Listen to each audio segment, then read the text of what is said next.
Okay guys, so today I'm going to show you how to model battle damage on Space Marine power armor. Okay, so if you see this Hell Blaster here, we're going to put some battle damage just in the bottom left hand corner of his pauldron. So the way we do this then is we need two depth of holes. We got a thin 1mm drill piece, which is here, and it's a pump action drill. You put it on, you push it down and it spins. Okay, these are great for modelling battle damage.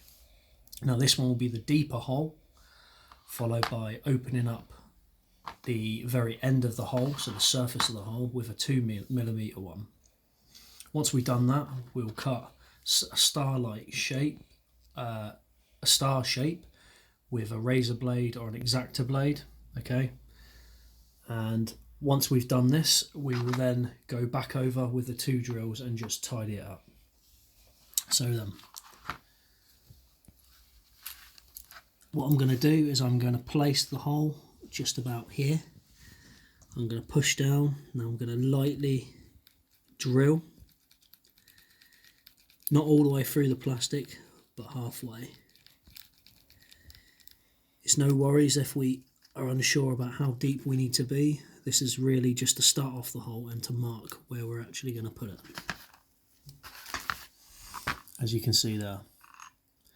So the next thing we're going to do then is we're going to open up the hole slightly with the bigger drill piece, the 2mm.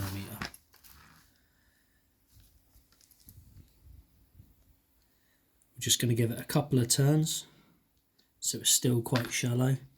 And if you have a look there, you can see that there's two depths to the bullet hole we've just created. Now we're going to make the star shapes for the cracks of the around the actual hole. The way we do this, okay, is we're going to start at the top. We're going to place it down at 90 degrees and we're going to turn it to roughly about 45, and we're just going to push down lightly and it will just gently score. Then we go the other way, 45 degrees in the opposite direction, and we're just going to open up. It's a little bit fiddly, but it's worth it with the end result. We just keep going over that until it breaks away. We've made the first line. So now then we're going to go to the side of it and we're going to do exactly the same. And you probably want about five cracks coming off the bullet hole for the optimum look. And we're going to keep doing that. And what we want to be careful of is that we don't actually overdo it. It's quite easy to put too many cracks in and it starts looking a little bit silly.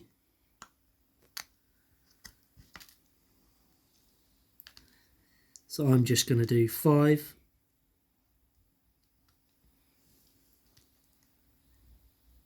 cracks coming off of the hole. As you can see, it still looks quite rough. Now what we're going to do then is we're going to go back to it and we're going to gently use the 2mm and we're just going to round off, making the surface hole dead center. Okay, and I'm not even pressing, I'm just literally rotating it. When we're done, we're going to blow away the excess. Probably need to go back through that one a little bit more. And now we have a perfect hole in the middle of those cracks. Now to create the depth of the hole, just to give it a bit more detail, put your thin one back in the middle. So your 1mm drill piece. And we're just going to create a shallow, a deeper hole, just to give us a bit of depth to that battle damage. We're going to blow away the excess. And hopefully you can see that there's two depths to that hole just there.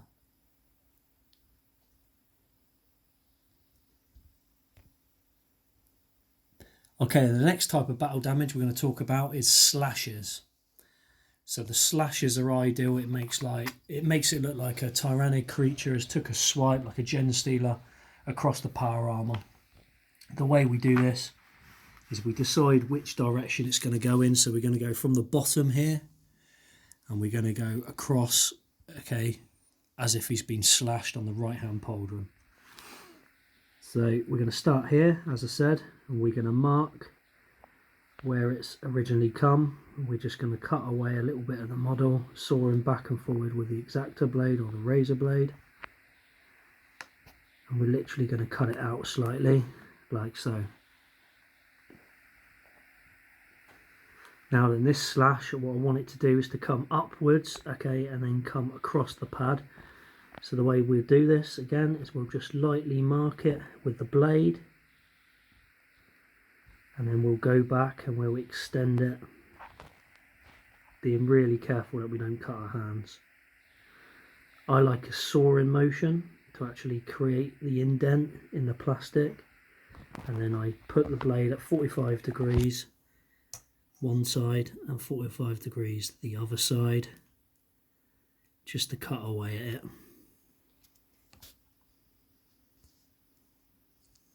And we keep working at it just until it falls away. Now then, as you can see, it looks quite rough still. Now we go back. Now this kind of blade is ideal because you've got the right angle, and instead of cutting now, I'm going to do a scraping motion, just like you're removing mould lines.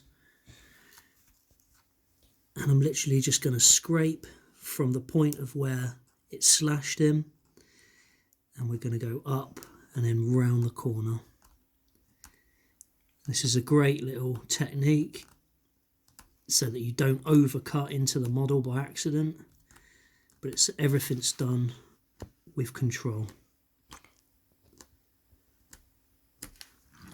Keep on cleaning up your model so you can see what you're actually working at. And this can be as deep or as shallow as you want, but bearing in mind, if we're talking about a tyrannic creature, it's going to have multiple fingers, okay, multiple nails that have actually caused an indent. So we can actually go back and we'll create several more on our model. Now I don't want to overdo it and have the gouges too deep, as the first one is quite deep anyway. So we'll just work it a little bit.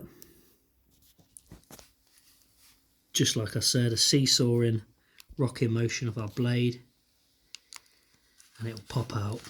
We'll tidy it up with the right angle of the blade, just like before, making sure we've got a deep part, and then it slowly gets shallower on the edges. And that there, I think, will do with the battle damage on this model. Now another little good place to add battle damage on your models is, for instance, this one. As you can see, I've done exactly the same with the 90-degree angle of the blade, okay? 2 slashes just by the eye. And I find this is a good effective way of adding a bit of variety to your models. Okay, so thank you for tuning in, okay? And we'll be back soon with a few more tips.